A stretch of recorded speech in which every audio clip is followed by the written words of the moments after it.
Itong si Camille Villar ay namangka sa dalawang ilog sa mga naunang campaign rally ng Alyansa para sa Bagong Pilipinas ay inindoso ito ni PBBM, at makatapos ang ilang mga linggo ay tumalon ito sa bakod ng PDP laban at inindoso ni VP Sara Duterte. Grabe talaga to si Camille Villar, balingbing talaga eh. Ito ba ang klase ng politiko na ilulukok natin sa Senado? Alam naman natin ang kanyang pamilya ay talagang dinastiya na sa larangan ng politika, lalong-lalo na sa kanyang ama na dating senador, naging pangulo ng Senado. Ang kanyang ina na kasalukuyang senador at ang kanyang kapatid na si Mark Villar ay senador na rin. Dahil sa pagtatapos ng termino ni Cynthia Villar bilang senador, ngayong Hunyo 2025, ang kanyang anak na si Camille Villar ang plano na ng iluklok para maging senador.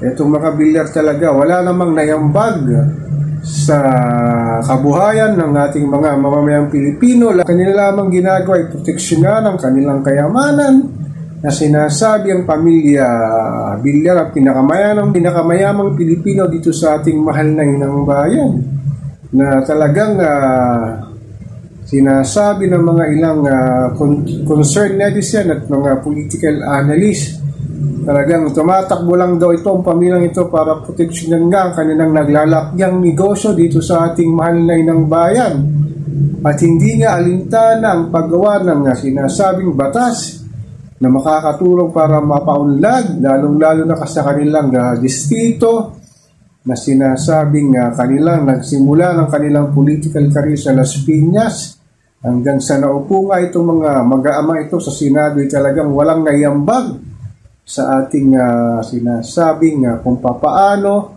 mapapagandang ating ekonomiya. Ngunit ang kanilang pinagtutuon ng pansin lamang ang kanilang negosyo na para palakin pa at sinasabing makontrol nga ang sinasabing dapat kontrolin sa mga sinasabing naglalakihang negosyo at proyekto na sinasabing pumapabor sa kanilang mga negosyo. So ako po si Papa Ken, ang ating channel po nananawagan, wag natin iluklok si Camille Villar sa darating na midterm election na makaupo sa Senado. So ako po si Papa Ken, patuloy po akong magmimiron, magmamatyak dito sa araw-araw na kaganapan at buhay natin dito sa ating mahal na inang bayan.